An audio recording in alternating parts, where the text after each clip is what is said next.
An enormous worldwide operation, the food industry has developed into a complex system of marketing, product creation, and strategic deception over the course of its history.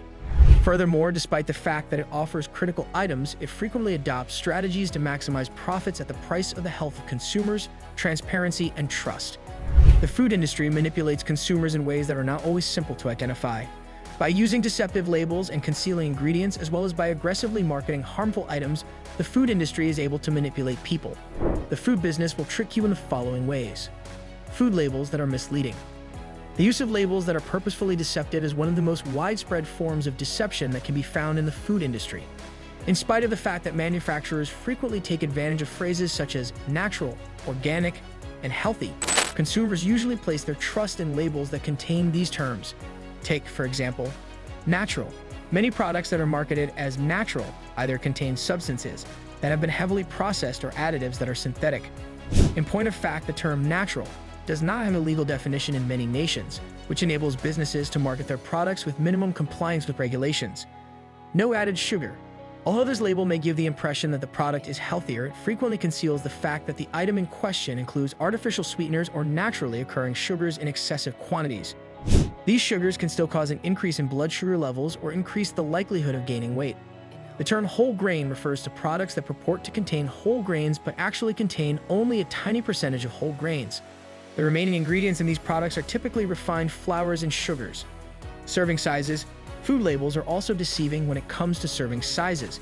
When manufacturers want to make a product appear healthier, they frequently include portions that are unreasonably small. This is done by lowering the quantity of calories, sugar, or fat that are listed on the label.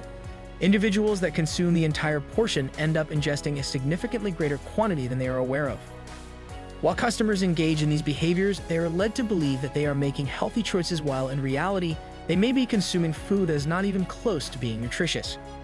Keeping dangerous componentings hidden. A further method by which the food industry deceives customers is by concealing potentially hazardous components by using a variety of names or by incorporating additives. Just one example, sugar. Sugar is one of the most prevalent components that is concealed in foods under a variety of names, including high fructose corn syrup, maltose, dextrose, fruit juice concentrate, and evaporated cane juice. Products such as morning cereals, granola bars, sauces, and bread are notable examples of products that frequently engage in this technique. One way that businesses conceal the actual amount of sugar in their products is by distributing it across a variety of sweeteners, which makes it less noticeable on the list of ingredients. Trans fats. Despite the fact that trans fats have been prohibited or restricted in many geographical areas due to their association with cardiovascular disease, food manufacturers frequently continue to make use of partially hydrogenated oils. Despite the fact that they are branded as trans fat-free, certain goods can still contain up to 0.5 grams of trans fat per serving, which can build up if repeated servings are ingested.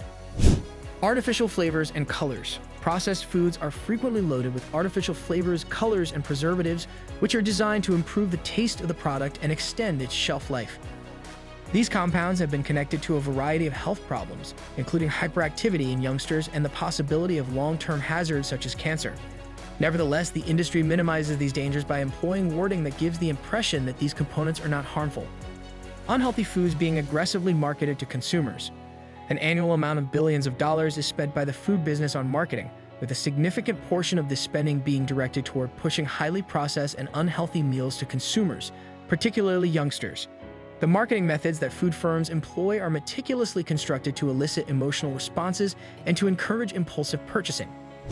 Advertisements for sugary cereals, snacks, and fast food are widely distributed, and many businesses aim their attention toward youngsters as their primary audience.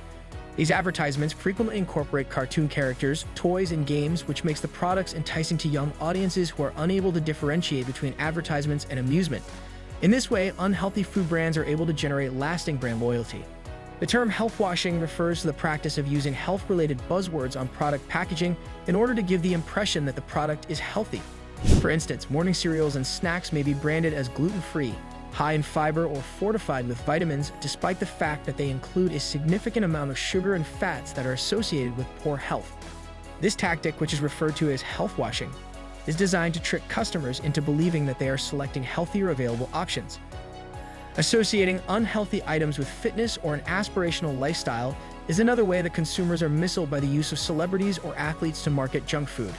Another way that consumers are misled is by the use of celebrity endorsements. The use of this strategy is particularly effective in persuading young people that the products in question are an integral part of a healthy and active lifestyle, despite the fact that they are certainly not. The health halo effect. The health halo effect is another form of deception that occurs when particular foods or ingredients are sold as superfoods or health enhancers, despite the fact that the product as a whole is unhealthy. Just one example. Low-fat and fat-free. Many products advertise themselves as being low-fat or fat-free, giving the impression that they are healthier than they actually are. However, in order to make up for the absence of fat, these goods frequently include an increased amount of sugar or artificial chemicals. As a result, they are just as unhealthy, if not more so, than their counterparts that have full-fat varieties. Goods high in protein. The food industry has taken advantage of the widespread interest in protein by including protein into a variety of goods, including cereals, snack bars, and beverages. Nevertheless, these meals are frequently still filled with sugar, harmful fats, or additives, and the amount of protein that they contain is tiny in comparison to the amount of protein that can be found in whole food sources such as beans, nuts, or fish. The impact of the food industry on agricultural research and policy. Additionally, the food business makes use of its tremendous economic power to exert influence on scientific research and public policy in a manner that serves to safeguard its own interests at the expense of the health of the general public. In order to cast doubt on the dangers of processed meals or sugar, businesses frequently provide funding for research studies that are tailored to yield results that are positive for their products. This technique, which is comparable to strategies that were utilized by the tobacco industry in the past, induces confusion regarding what constitutes truly healthy behavior and delays the implementation of meaningful legislation. Additionally, food firms fight against public health efforts that could have a detrimental impact on their bottom line. These initiatives include taxes on soda, stricter laws regarding food labeling, and policies that limit the marketing of junk food to youngsters. It is also possible for this lobbying strength to influence the nutritional guidelines that are established by the government, with the interests of food makers sometimes taking precedence over the recommendations that are made for the public's health. If you found this video informative, make sure to give it a thumbs up and share it with your friends. We'd love to hear your thoughts, so drop a comment below and let us know what you think.